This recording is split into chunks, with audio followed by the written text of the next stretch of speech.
सब लोग आ गए हैं? सब आ गए सर। आर्किटेक्ट? हाँ वो भी आ गए। ठीक है, उससे कहो मैं आ रहा हूँ, तुम लोग जाओ। ठीक है सर।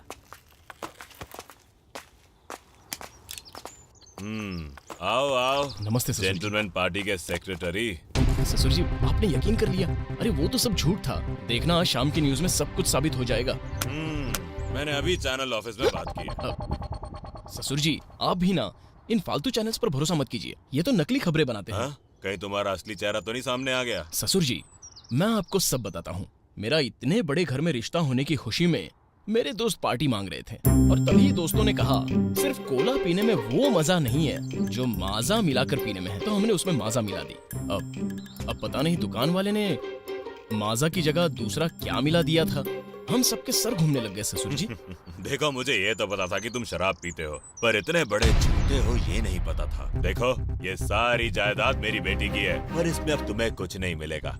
आज मैं ये कसम खाता हूँ कि मरता मर जाऊंगा पर अपनी बेटी का हाथ तुम्हारे हाथ नहीं दूंगा। ससुर जी, आपको अपनी बेटी मुझे नहीं देनी है तो मत दीजिए, पर मेरी इज्जत की धज्जियां तो मत उड़ाइए।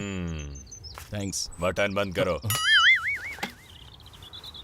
यकीन कीजिए मेरी कोई गलती नहीं है। चलो एक और मौका देता हूँ तुम्हें। तुम कहते हो ना कि तुमने कुछ नहीं किया, तो ये बात वो रिपोर्टर भी जानती होगी। उसे लेकर आओ, अगर वो तुम्हारी शराफत का सर्टिफिकेट दिखा देगी फिर सोचेंगे क्या करना है। ससुर जी,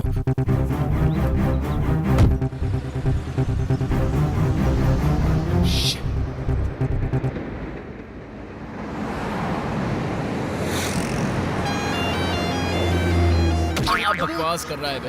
मैं क्यों जाके उसको सॉरी बोलूं? अपनी भी कोई सेल्फ रिस्पेक्ट है या नहीं? तू तेरी सेल्फ रिस्पेक्ट है? अबे साले, आज के जमाने में 100 रुपए कमाना भी इतना मुश्किल है और इस महाशय को एक खूबसूरत लड़की के साथ उसकी करोड़ों की जायदाद भी मिल रही है और इसको इतना सा करने नहीं होता। तो तुम लोग क्या चाहते हो मैं क्या करूं? उसे इतना सुना के आया हूं कि अगले 7 जन्मों तक वो मेरी शक्ल नहीं देखेगी। ऊपर से उसे इस बात के लिए मनाना कि मैं शरीफ हूँ, नहीं, वो तो बिल्कुल नहीं मानेगी यार। देख बे, अगर लड़की का दिल जीतना हो तो दिल खोल के उसकी तारीफ कर। तू एक काम कर, उसे किसी तरह यकीन दिला कि तुझे अपनी गलती का एहसास है और तू एक अच्छा इंसान है।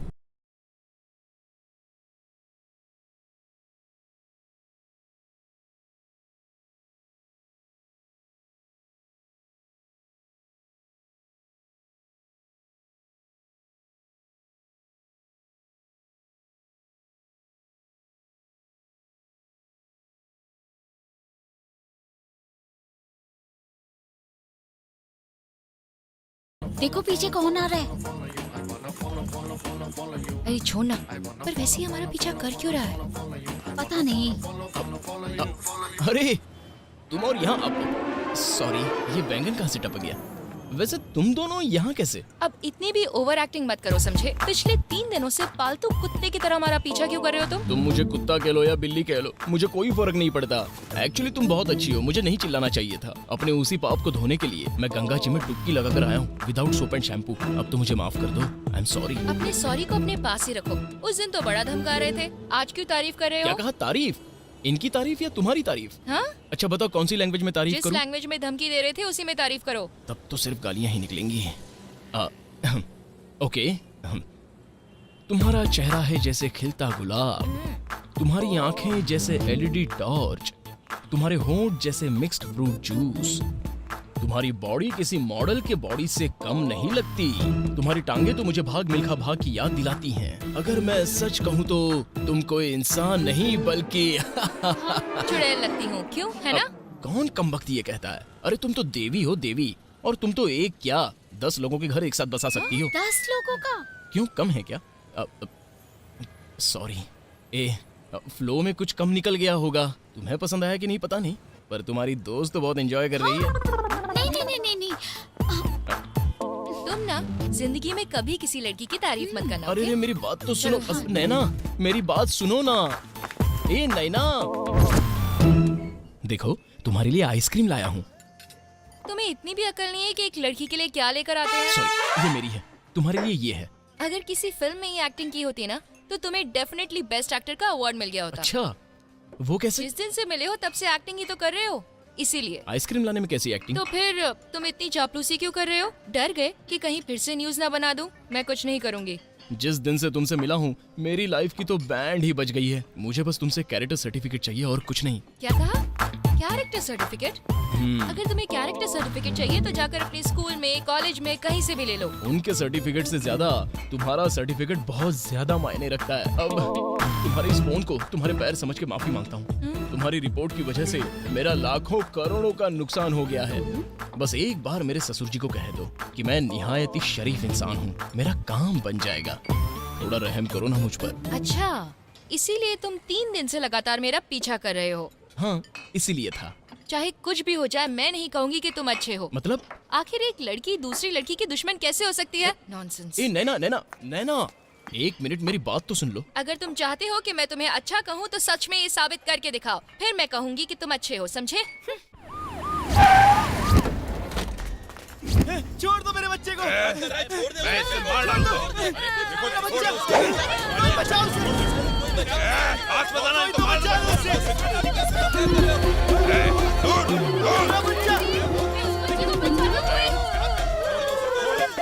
मामला बहुत गंभीर होता जा रहा है। पुलिस कुछ भी नहीं कर पा रही। ये एक साइको किलर है जो किसी भी वक्त उस बच्चे की जान ले सकता है। हे, ये क्या कर रहे हो तुम? देख नहीं, मार दूंगा इसे। कर क्या रहे हो? कोई न सीखने का कह रहा हूँ। उसे कुछ मत करना। रुको। दूर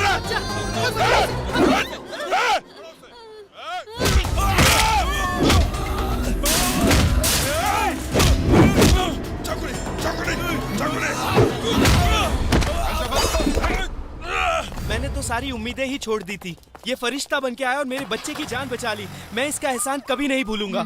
थैंक यू मैडम। आखिरकार हमने उस बच्चे की जान बचा ही ली। एक कैमरामैन की कोशिश से वो किडनैपर पकड़ा गया। कैमरामैन के साथ मैं हूँ नैना, जनश्री न्यूज से। ये चलो जाओ यहाँ से। Pack up. हे, प्लीज मेरी बात तो सुन लो। नैना, बस एक बार मेरी पूरी बात सुन लो। तुम्हारी प्लीज प्रॉब्लम नैना, क्या है? अब तो तुम्हारी ओपिनियन मेरे लिए अच्छी हो गई है ना? तुम्हारे लिए मेरी कोई ओपिनियन नहीं है, इसलिए अच्छे बुरे का सवाल ही नहीं बनता। ए, तुम ऐसा कैसे कह सकती हो? तो और क्या कहूँ, तुम कितने इररिस्पॉन्सिबल हो पता है। अभी तक दूसरों के सहारे जी रहे हो। हेलो, माना कि मैं काम नहीं करता, पर मेरी भी जिम्मेदारियां हैं। रोज कितने बजे उठते हो तुम? सुबह सुबह 12 बजे उठ जाता हूँ। उसे सुबह सुबह नहीं, हाँ। उसे दोपहर कहते हैं। सॉरी। अच्छा बताओ, सोते कितने बजे हो? थोड़ा लेट हो जाता हूँ, 8 साढ़े 8 बज जाते हैं। तो उस दिन रात को 12 बजे क्या कर रहे थे तुम वहाँ? हाँ? वो तो वीकेंड था ना, इसलिए। कुछ करते तो हो नहीं, वाइफ को क्या खिलाओगे? इसीलिए तो पैसे वाली लड़की से शादी कर रहा हूँ। अच्छा, और अगर वो पैसे भी खत्म हो गए तो? तुम इतने सवाल क्यों कर रही हो? हाँ? वैसे तब मैं नौकरी कर लूंगा। तो वही नौकरी अब क्यों नहीं कर लेते? अभी क्या जरूरत है? मुझे यकीन तो होना चाहिए कि तुम काम भी कर सकते हो। अगर मैं काम करूंगा तो मेरे दोस्त बुरा मान जाएंगे। तो फिर इस जन्म में तो कोई नहीं कहेगा कि तुम एक अच्छा इंसान हो। भूल जाओ। प्लीज ऐसा मत कहो, मैं काम करूंगा। अभी तुमने ही तो कहा काम करने पर तुम्हारे दोस्त बुरा मान जाएंगे। उन गधों को जो सोचना है सोचने दो, मुझे क्या। पर ये तो बताओ, मुझे नौकरी देगा कौन? यस, कम इन। सर, विकी के बारे में बताया था ना, यही है। ठीक है, मैं देख लेता हूँ। ओके तुम निकलो। Okay sir. Thank you. Thank you sir. ये मटन बिरयानी भी ना जितनी स्वादिष्ट होती है, खाने के बाद तकलीफ भी उतनी देती है। मटन दांत में फंस सर, जाता है। मैं रेज्यूमे। नैना ने तुम्हारे बारे में सब बताया। वैसे नाम क्या है तुम्हारा? अभी तो आपने कहा कि नैना ने सब बताया है। पढ़े कितने हो? न्यूज़पेपर रोज पढ़ता हूँ सर। हेलो, मैं पूछ रहा हूँ एजुकेशन कितनी है, पढ़ाई कितनी की है तुमने? सर, पहले आप कहते हैं नैना ने सब बता दिया है, फिर घड़ी घड़ी ये सवाल पूछकर कंफ्यूज क्यों कर रहे हैं सर? ओके, जितनी चादर होती है हमें उतने ही पैर फैलाने चाहिए। इसका मतलब बताओ। सर, जितने बाल हो उतनी ही कंघी करनी चाहिए। इससे पहले क्या काम करते थे? शादी के लिए लड़की ढूंढ रहा था सर। शादी के लिए ढूंढो या टाइम पास के लिए, मुझे क्या? सर, मैं पूछ रहा हूँ कि काम क्या करते तो तुम? जॉब। शादी के फंक्शंस में वीडियो शूट करता था सर। हेलो, तुम्हें क्या लगता है मीडिया कवरेज करना कोई शादी में खड़े रह के दूल्हा दुल्हन की तस्वीर निकालने के बराबर लगता है तुम्हें? जी sir. It's a serious job. इसमें एडवेंचर होता है। जो भी कवर किया जाता है उसमें क्रिएटिविटी होनी चाहिए, डेयरिंग होना चाहिए। This is media. सर, हाँ। एडवेंचर तो मैं बचपन से करता आ रहा हूँ, वेरी गुड। और डेयरिंग तो मेरे खून में है सर। कल से काम पर आ जाना, तुम्हारी नौकरी पक्की। मैं तुम्हें काम सिखा दूंगा, ठीक है ना? थैंक यू चलो सर। जाओ। क्या रिया? अच्छा, एक बात बताओ, क्या सर? ये क्या लगा रखा है? सर क्या सर? क्या क्या सुनो, सर? हाँ तुम्हारे सर के पीछे जो फूल बना रखा है वो क्या है? सर, हाँ। क्यों मजाक कर रहे मैं हैं? मजाक कर रहा हूँ। ये तो फैशन है ना। सर, ये ले लूं? अरे रे, ये तो मैंने झूठी की है, ये चलेगा? नहीं सर, हाँ, ये चाहिए। तो इसमें पूछने वाली कौन सी बात है? ले जाओ। Thank you sir. Very good. शादी में प्यार कितना जरूरी है, कल इस टॉपिक पे इसी से डिस्कशन करूंगा। लीजिए, मिठाई खाइए। जिस चैनल ने मुझे झूठे इल्जाम लगाकर बदनाम किया था, उसी ने सामने से बुलाकर मुझे नौकरी दी है। लो खाओ। क्या मतलब ये कि कल से मैं उस चैनल का एम्प्लॉय बन जाऊंगा। ये बात मेरे ससुराल वालों को बता दीजिए और ये मिठाई भी भिजवा दीजिए। हाँ ठीक है, ज्यादा मत उड़। शादी का फंक्शन हो या फिर न्यूज चैनल हो, जहाँ भी काम कर ईमानदारी से करना।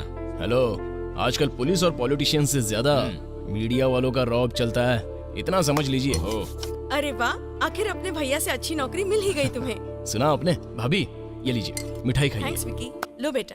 हाँ लेकिन उसके पहले 1 महीना टिक कर काम कर, फिर पता चलेगा नौकरी अच्छी है या बुरी।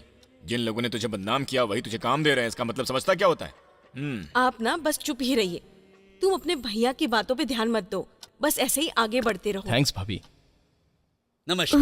सर, ये है फर्स्ट लेटर। हाँ, पढ़ो। मेरा नाम रोहिणी है हाँ। और मैं सकलेशपुर से लिख रही हूँ। अच्छा। सर, मैं 6 मंथ प्रेग्नेंट हूँ, पर मेरी शादी नहीं हुई है। थू। प्लीज मुझे इस प्रॉब्लम का कोई सॉल्यूशन बताइए, ये इनका सवाल है सर। देखिए मिस रोहिणी, अच्छा होता अगर आप शादी के बाद प्रेग्नेंट हो जाती, बाकी आपकी मर्जी, मैं क्या कह सकता हूँ। नेक्स्ट। सर, हाँ। ओंटी कोप्पल से रंगना। नमस्कार रंग। मेरी शादी को 6 साल हो गए हैं। हाँ। जब मैंने कहा कि मुझे बच्चा नहीं चाहिए तो मेरी बीवी मुझे छोड़कर चली गई, और अब मुझे लगता है कि बच्चा होना चाहिए। तो बताइए मैं क्या करूं? शास्त्रों में लिखा है कि वंश को आगे बढ़ाने के लिए शैतान का होना, सॉरी संतान का होना बहुत जरूरी होता है, वरना कुछ नहीं हो सकता। इसलिए मैं तो कहूंगा कि जाओ अपनी बीवी को बनाकर वापस ले आओ, या फिर किसी अनाथाश्रम से किसी अनाथ बच्चे को गोद ले लो। देखिए, बाकी आपकी मर्जी। नमस्कार। Next please. मैं हूं जैन नगर से जगदीश। मेरी बीवी मुझसे 2 महीने बड़ी है। इस वक्त वो 7 महीने की प्रेग्नेंट है। क्या वो पूरे 9 महीने में बच्चे को जन्म देगी या फिर 2 महीने एक्स्ट्रा लेगी? प्लीज मुझे बताइए। देखिए मिस्टर जगदीश, इस समस्या का समाधान आपको चाइनीज कैलेंडर में मिलेगा। बाकी आप कभी ऑफिस आ जाइए, हम दोनों मिलकर बात करते हैं, समझ गए ना? नेक्स्ट। Sir, last letter. हाँ। सर, हाँ। मेरा नाम है रवि कुमार। हाँ। मेरी शादी को 1 महीना हो गया है। मेरी बीवी मुझे सोने की जगह ही नहीं देती। अब आप ही बताइए मैं क्या करूं? देखिए, अगर आप मैट पे सोते तो कोई बात नहीं, अगर आप बेड पे सोते तो आपके हाथ पैर टूट सकते हैं। मेरे पास बस यही जवाब है। अबे फाड़ दे उसे। सर, लोगों ने इतने प्यार से ये लेटर लिखे हैं, हाँ। तो इन्हें मैं कैसे फाड़ सकता हूं सर? नहीं फाड़ सकते? बिल्कुल फाड़ सकते हैं। नहीं समझे? ना समझो सर। हम इन लेटर्स को फाड़ सकते हैं। कैसे सर? क्योंकि इन लेटर्स को हम ही ने लिखा है और हम ही ने पोस्ट किया है अपने एड्रेस पर। तुम्हें क्या लगता है कि पब्लिक के पास इतना टाइम है जो ऐसे फालतू सवाल पूछे? मुझे पहले से शक था सर कि ऐसा ही कुछ होगा। Superb sir. देखो, शादी बचाने का पहला उसूल होता है अंदर क्या चल रहा है बाहर पता ना चले, बाकी सब बकवास।